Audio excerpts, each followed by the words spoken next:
Alhamdulillahillazi arsala rasulahu bil huda wa dinil haqq liyuzhirahu ala dini kullihi wa kafa billahi shahida. Asyhadu an la ilaha illallah wahdahu la syarika lah dzul izzati wal quwwah wa asyhadu anna Muhammadan abduhu wa rasuluhu la nabiyya ba'dahul mustafa. Allahumma salli wa sallim wa barik ala nabiyyina Muhammad wa ala alihi wa sahbihi wa kulli man ittaba lillahil huda. Amma ba'd, fa ya ibadallah, usini wa iyyakum bi taqwallahi haqqa tuqatihi la'allakum turhamun. Hadirin jamaah Jumat yang dirahmati Allah, marilah kita senantiasa panjatkan puja dan puji syukur kehadirat Allah Subhanahu wa Ta'ala yang telah melimpahkan rahmat dan karunia-Nya sehingga kita dapat menjalani kehidupan ini dengan penuh keridhaan-Nya. Salawat dan salam senantiasa kita limpahkan kepada junjungan kita Nabi besar Muhammad sallallahu alaihi wasallam, keluarga dan para sahabat beliau sampai akhir zaman.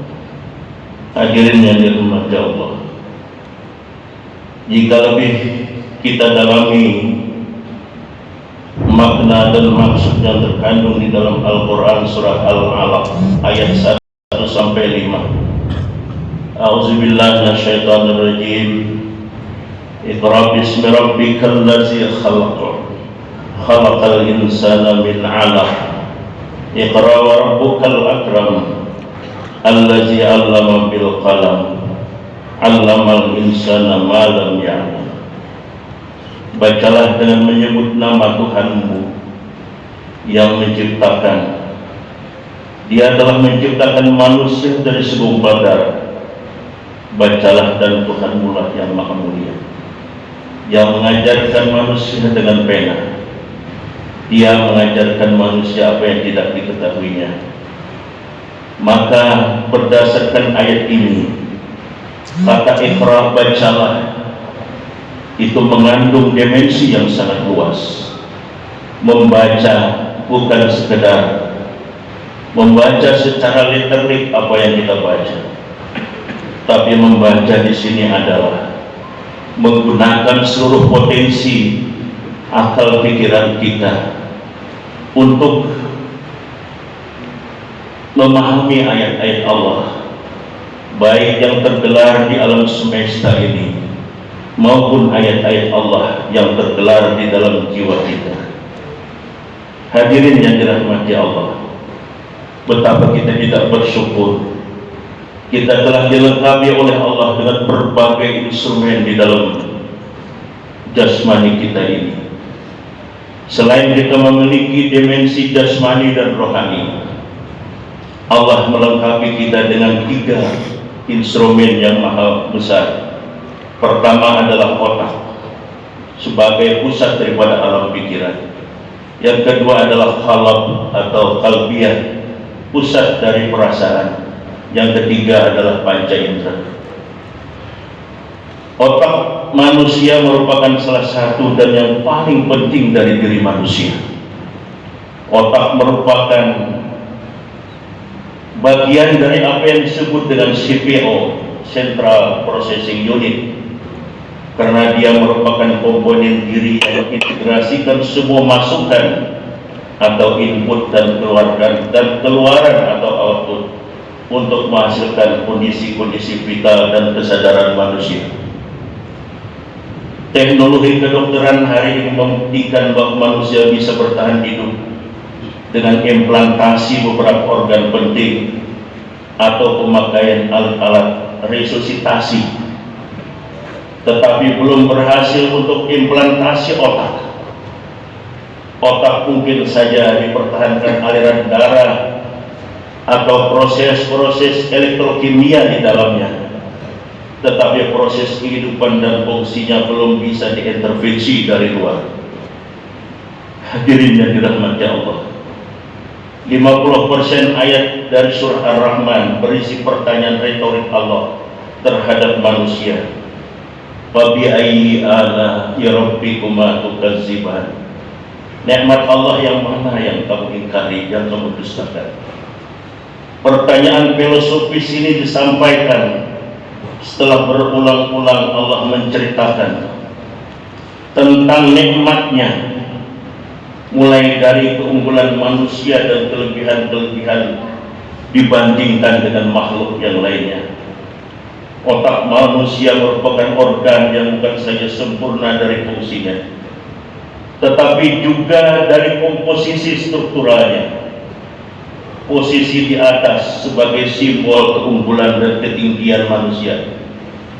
Proteksi yang banyak mulai dari rambut, tulang kepala hingga pembungkus otak yang terbuat dari bahan lentur tetapi sangat kuat, hingga keberadaan cairan otak yang berfungsi sebagai shock absorber.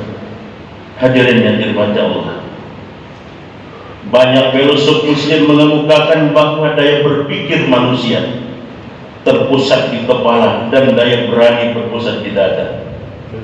Kepala manusia merupakan rumah bagi otak. Secara normal otak dibagi menjadi dua bagian, kiri dan kanan.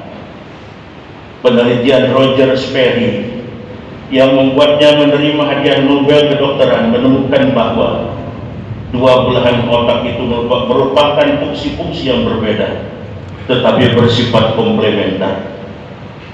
Otak kiri misalnya merupakan bagian utama yang berfungsi analisis, sementara bagian kanan berkaitan dengan seni. Pasangan-pasangan seperti ini merupakan keunggulan dari otak manusia. Jika otak berfungsi dengan baik, maka dapat dihasilkan 3 jenis pikiran yang menjadi ciri khas manusia: rasional, emosional, dan spiritual. Ketiga fungsi itu saling berkait dan membentuk kesadaran manusia. Ritual dan spiritualitas manusia sangat berkaitan dengan keberadaan atau keberesan otaknya. Pada gangguan otak berat, misalnya cedera berat pada bagian korteks prefrontalis, dapat menimbulkan gangguan dari ketiga pikiran tersebut. Hubungan sosial dapat sangat terganggu pada orang-orang dengan cedera otak. Pada penderita stroke berat, hubungan interpersonal menjadi kurang baik dibandingkan sebelum dia sakit. Manusia unggul yang disebut Allah di dalam Al-Quran dengan ulil albab adalah manusia yang ketiga pikiran tersebut dapat berfungsi dengan baik. Kombinasi dari tafakkarun, tazakkarun, dan ta'malun merupakan syarat utama untuk menjadi manusia yang unggul menurut Al-Quran. Hadirin yang dirahmati Allah Subhanahu wa Ta'ala, maka yang terlintas pertama kali dalam diri manusia, dalam benak pikiran kita itu adalah perintah Allah Subhanahu wa Ta'ala kepada hambanya untuk membaca Iqra. Muatan perintah tersebut mengandung unsur adanya suatu kewajiban bagi setiap individu manusia untuk membaca secara luas apapun yang ada di alam semesta ini, atau dalam bahasa ilmu pengetahuan modern disebut riset dan pengembangan R&D. Karena kata Iqra secara makna yang bersifat universal, tidak ditentukan keadaannya dan tidak dibatasi oleh Allah Subhanahu wa Ta'ala terhadap objek yang dibaca. Masyiral muslimin rahimakumullah, setelah melihat secara ringkas dan jelas maka kandungan dari surah Al-Alaq ayat 1 sampai 5, sekarang persoalannya adalah mengkontekstualisasikannya pada era digital saat ini. Era digital yang serba disruptif dan kompleks ini menjadi suatu kondisi atau bahkan membudaya dalam melahirkan berita-berita yang cenderung cepat dan mudah diterima. Namun di sisi lain terkadang menciptakan informasi yang tidak otentik.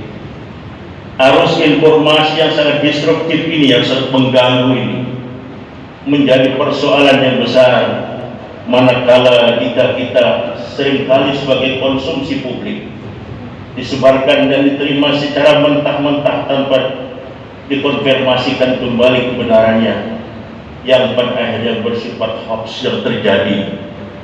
Masyiral muslimin rahimakumullah, Coba kita perhatikan kembali korelasi surah Al-Alaq ayat 1 sampai 5 di atas dengan surah Al-Hujurat ayat 6 yang berbunyi, A'udzubillahi minasyaitonirrajim. Ya ayyuhallazina amanu in ja'akum fasiqun binabatin fatabayyanu an tusibu qauman bijahalatin fatusbihu ala ma fa'altum nadimin.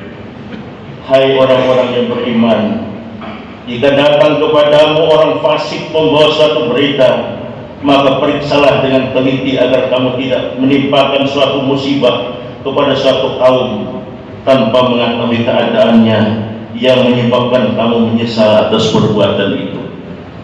Inilah budaya membaca yang diajarkan oleh agama kita dengan sebenarnya. Membaca secara berkualitas, secara selektif, teliti dan dapat dipertanggungjawabkan. Sebagaimana dalam surah Al-Alaq ayat 15 terdapat kata ikrar yang tujuannya sebenarnya adalah memberikan peringatan kepada kita supaya kita lebih berhati-hati menggunakan akal pikiran kita dengan konsep ikrar tersebut adalah untuk mencapai wisdom atau kebijaksanaan. Jikalau dengan membaca kita tidak menjadi lebih bijaksana, maka itu bukanlah dalam konsep ikrar yang diajarkan melalui surah Al-Alaq tersebut. Karena dalam surah Al-Alaq kata ikrar berimplikasi suatu kemuliaan yang pada awalnya bersifat ketuhanan atau teologis. Namun maksud ikrar di sini dapat pula dimaknai secara sosiologis dengan persepsi bahwa manusia yang suka membaca akan menemukan dirinya dalam suatu tingkat kemuliaan yang tinggi. Hadirin yang dirahmati Allah, tentunya pola membaca dalam konsep ikrar dilakukan dengan benar yang di dalamnya mengandung maksud kualitas membaca itu sendiri. Kualitas membaca di dalamnya harus mengedepankan prinsip ketelitian yang disebut di dalam surah Al-Alaq sebagai simbol kejelian dan ketelitian yang diajarkan oleh Allah Subhanahu wa Ta'ala, dan prinsip kehati-hatian atau ihtiyat dalam wujud tabayyun atau rekonfirmasi untuk mendapatkan suatu kebenaran. Hadirin jemaah Jumat yang dirahmati Allah, berasal dari universalisme konsep ikrar ini, maka didapatkan dua rumusan, yaitu al-qalam dan tabayyun. Inilah yang harus dijawantakan dalam kehidupan dan budaya membaca kita setiap hari. Perwujudan rumus al-qalam dan tabayyun dalam konteks budaya. Dalam konteks budaya membaca di era digital ini tertuang menjadi dua tingkat progresif, yaitu literasi media dan literasi digital. Literasi media merupakan keahlian dalam membuat suatu informasi, sedangkan literasi digital adalah keahlian dalam mendapatkan informasi yang berkualitas, yang otentik. Minimnya pemahaman dan penerapan masyarakat kita akan suatu literasi media dan literasi digital ini, maka isu-isu dan berita-berita yang belum diketahui kebenarannya tersebar secara masif dan membudaya bagi banyak pengguna media sosial kita.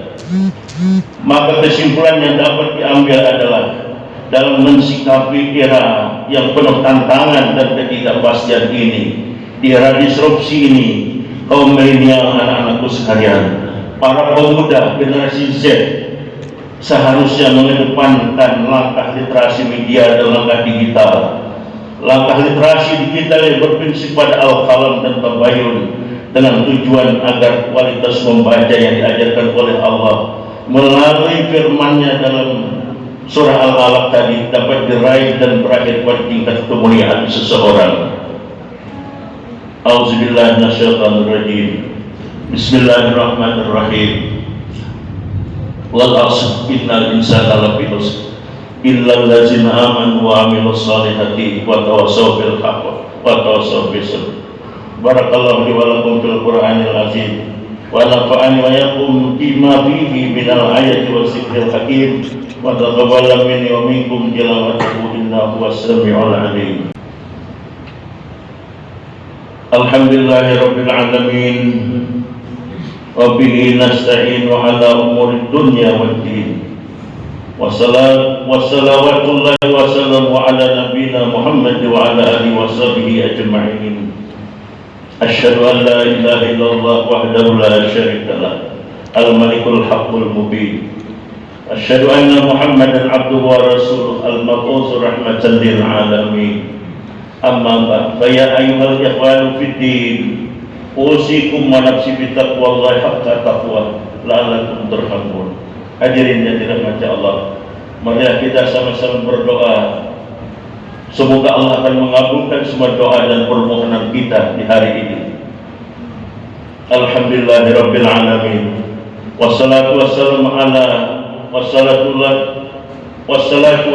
ala nabiyina Muhammad wa ala alihi wa sahbihi ajma'in.